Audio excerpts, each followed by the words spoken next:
Do you believe in moral victories? Washington was this close, but falls to Philadelphia 34-31. Let's go. Greetings and salutations. Welcome to Ref the District's instant reaction. Washington falling to the Philadelphia Eagles 34-31. I'm Nathan. That's the Stoner. We're here on the Believe Network giving you our immediate reaction to this game Washington put up. A lot closer than what the Vegas books said, but they do fall in overtime to the Philadelphia Eagles after Elliott was able to hit a 54-yard field goal. Stoner, Washington was this close. So that close. That Terry McLaurin catch just barely out of bounds. My first question for you. My first question for those listening, either on audio, hit us up on our on any of our social media platforms, or if you're watching here on YouTube, I want to answer this question. Should Ron Rivera and Eric Bieniemy have gone for two to not send this game to overtime?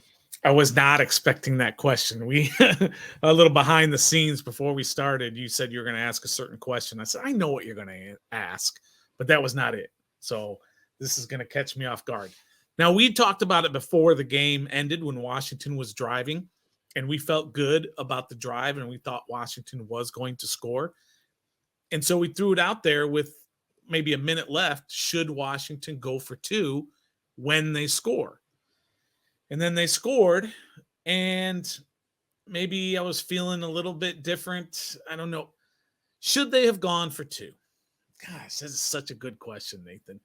I mean, hindsight's 20/20, obviously, but they had their chance in overtime.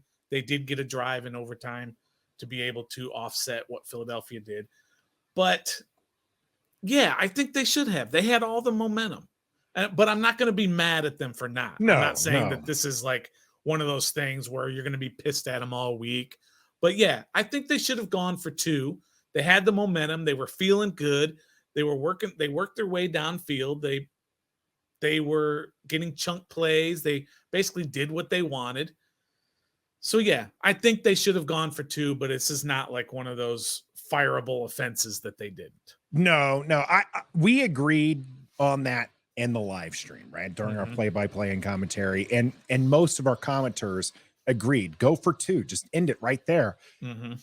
Sam Howell threw a dot to Jahan Dotson. Sure did. To get that 6 points. If you can just get 2 points right there, it's over. But to be fair, on the flip side of that, you miss that, and you are bringing the ire of every Washington fan. Yeah, for sure. And that's what would be discussed all week, is that you went for two and you missed it. Instead, they opt for the field goal. They go into overtime. Washington gets the ball first. They bring up a 3rd and 5. Sam Howell throws a beautiful ball to Terry McLaurin. And if it was not for the arm of a defender, that's likely a catch and a first down, and Washington still driving. Unfortunately, that one was called out of bounds. And that was, Stoner, you kind of talked about it during that play-by-play and commentary. If they call that a catch, they can't reverse it. And so they said it was no catch, and you can't reverse it as well. Correct. Did you like the play calling in overtime? I liked the play calling, not just in overtime. I liked the play calling for most of the game. I thought Eric Bieniemy really bounced back in terms of the types of plays that they called. There's a lot more passes than runs in this game, as has been in all the games. And in overtime, I'm assuming, I haven't looked at the chart or whatever, I'm assuming they threw, not in overtime. Yeah, in overtime. Or in the fourth quarter, I'm assuming they threw it more than they ran it. And that's okay because of the types of throws that they were calling. All this short stuff. Sure. Before some of those plays, when they had like a 2nd and 10, they were throwing 6-yard outs or 5-yard, Logan Thomas sit right there in the middle and get those 5 yards and make your third downs manageable. I liked the types of passes that they called, and I liked how they stuck with the run most of the game. So, yeah, I did like the play calling in overtime. Yeah, I didn't have any problem with the end of the game and how Eric Bieniemy was calling the offense. Yeah. It was a Brian Robinson run for no gain, a Sam Howell pass short right to Jahan Dotson for 5 yards. And Yeah. then it was the incomplete to Terry McLaurin that set up the punt, and then a 10-play drive and field goal. The defense is supposed to be a strength of this Washington team. They give up 34 points here after giving up 30 points. So you can say 37, but one of those was a pick six last week against the Bills. 34 points against this Washington defense. How confident are you in their play after this game? Yeah, this is a problem right now. Don't forget they gave up 33 to Denver, and Denver's not some sort of offensive powerhouse. Now, these last two opponents that they played, Buffalo and Philadelphia, are both top 5 offenses. A.J. Brown was out there just abusing Emmanuel Forbes. You kind of expect that. It didn't seem like they were giving Forbes a whole lot of help on some of these plays.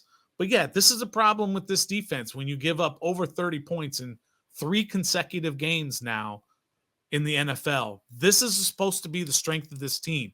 This is what's supposed to carry this team until the offense can kind of figure things out. And they definitely have not been doing that. And case in point, when Philadelphia on their drive in overtime, they got called for the intentional grounding, which was a huge call because that moved them out of field goal range. So now it's 3rd and 17. Everybody in the world, we called it on our live stream. Everybody in the world knew that they were going to throw a short pass to get enough yards to give Elliott a chance to kick the field goal. Everybody knew it. And what did Jack Del Rio call? He called a linebacker blitz. He took both of his guys that are supposed to be sitting there in the middle, and he blitzed them on Jalen Hurts. And Jalen Hurts simply threw the ball where those linebackers should be. So that's a problem, Nathan. This defense is a problem right now, and they got to do something about it, or else this season could be in trouble. Could be in trouble. Washington running the ball 28 times for 107 yards. Not a great average, but yeah, this is against the Philadelphia front that they weren't supposed to be able to run. Did you like those 28 runs to 41 pass attempts by Sam Howell? Yeah, I think when you break it down, it might even be a little bit more because some of those runs are Sam Howell scrambles for runs and such. But still, you're basically about 1.5 to 1. I don't know exactly what the number would be, but it's a lot more throwing. But I'm okay because they were committed to the run, even though they weren't getting chunk yards. They were committed. They said we have to be able to at least show that we're willing to run to, again, keep those linebackers from dropping too deep and not giving any lanes for the passing game. So they did that. And I thought that was, again, that was smart on the offense's part in terms of their scheme. We talked about it all week. You can't drop Sam Howell back time after time in these 7-step drops and 5-step drops. And they didn't. And they committed to the run, and they committed to the short passing game.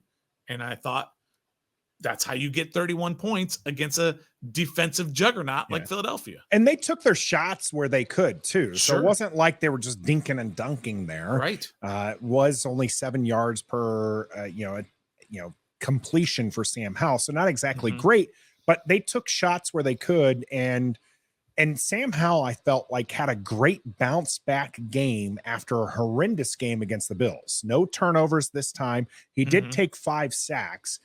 Your instant reaction here with those 5 sacks, did it feel like that, or did it feel like he did much better, like I thought, against these Philadelphia Eagles? Yeah, 5 sacks is still too many when you look at it on the surface. But when you look into it, as you were just saying, that through the course of the game, they were not egregious sacks.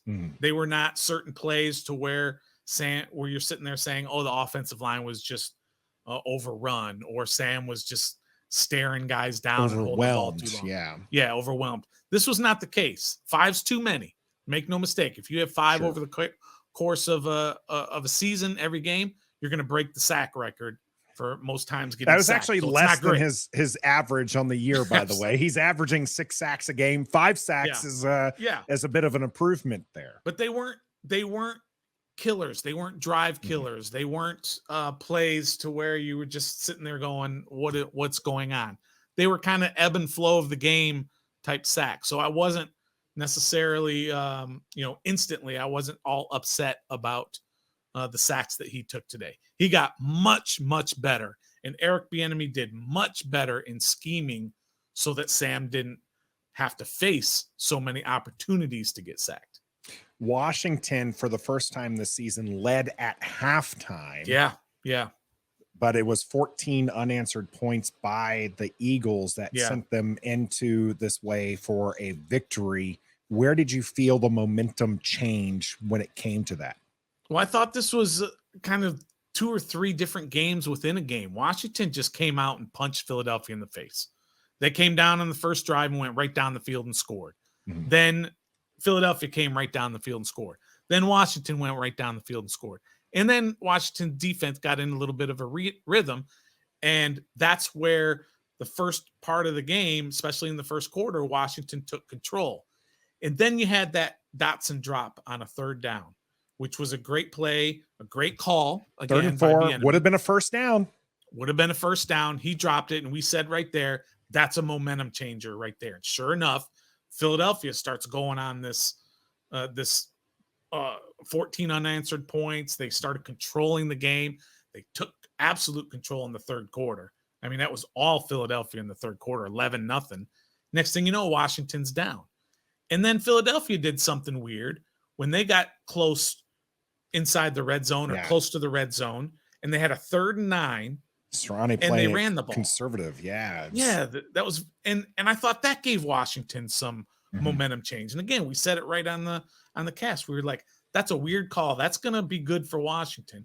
And sure enough, Washington started moving the ball and getting the tie, and unfortunately losing in overtime. But it was Washington early, then Philadelphia, and then Washington, and then at the very end, of course, Philadelphia scoring in the field goal in overtime to win it. Now, you mentioned that back and forth there. So it was 24-24, Washington really needing a stop as time was ticking away. Emmanuel Forbes loses A.J. Brown on a double move, and Philadelphia scores.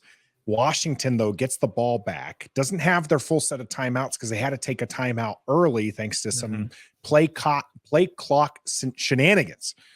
So yeah, that's a fun one. What did you think of that last drive of regulation by Sam Howell and the Commanders? Yeah, I mean, it was a fantastic drive. Again, they did everything that they needed to do. They managed the clock. I thought they managed it really well, only having that one timeout. And they moved the ball down the field, and they took that one sack. That was going to be, if they didn't convert, that was going to be one of those sacks where we were going to talk about an egregious sack that you just can't take. Yeah. And they had a 3rd and 17, and they didn't try to get it all in one play. And so they threw down, and they got about 14 on that throw to Pringle across the middle, got up to the line quick, didn't panic, didn't use the timeout. And then Sam got rushed, moved out of the pocket, and dumped it off. I think it was McLaurin who got that one for a first down. And then they ended up, again, just moving down the field. And then that last throw, Nathan, that touchdown throw, that was a big boy. That was any superlative that you can use to talk about a quarterback. That was it on that throw to Dotson. That was that right there is why we're howlers here on Ref the District. That was big time. We do see a lot of those great plays, and it was good to see Sam Howell bounce back. Obviously, 5 sacks too many, and hopefully they'll continue to clean that up as the season goes along. Washington losing this one 34-31. Yeah. A lot of people had Washington losing by double digits. Vegas had them as 8-point underdogs. Sure. My question now is probably the one you were expecting at the beginning of this. Yeah. But is there such a thing as a moral victory here? Did Washington earn a moral victory against Philadelphia? 1,000,000,000%. There is such a thing as a moral victory, and this was it. This is what a moral victory is. You walk out of here and you say, we went toe-to-toe with the defending NFC champions in their field with MVP candidates all over that field on both sides of the ball, and took them to overtime and then lost by a field goal in overtime. and you walk out of there, especially after what happened last week. If last week was just a regular game, maybe they won, maybe they lost a close one or whatever. But because they got absolutely thrashed by Buffalo, and then they follow it up with this performance, this a quality effort, performance. Yeah, it was definitely a quality performance. And you have to say you feel good about this team again. They're 2-2, and they've lost 2 in a row, and that's not great. But you feel better about this team today than you did yesterday coming into this weekend's game. Do you not feel better about the team in general than you did yesterday? I definitely feel better about it. I'm very interested in the comments for this one, whether or not it's, like I said, at Ref the District on Twitter, or if it's you're watching here on YouTube. I want to know, do you believe in that moral victory for Washington? Stoner, I will say this. I do feel better about the team after this showing. But I don't believe in moral victories. I will feel much better about this team if they are able to beat Chicago in Thursday night. Get an actual W on the board, be 3-2 as you start your next stretch of games. And that to me will be a lot more important than just, I mean, they were this close, Stoner, this close to beating the Eagles. And while that is exciting, and while that is a much better feeling than getting trounced like they were last week against the Bills, it's still a loss in the books. So we'll see how everyone feels about that. We will break down some of the plays and give you our go-goes and no-goes tomorrow during the day after reckoning. So that's coming out on Monday. It is a short week for Washington. They take on the Chicago Bears. That is on Thursday night, and we will be doing a live play-by-play and commentary of that. So make sure you join us. But until next time, moral victories aren't victories, but I feel good. Be a fan.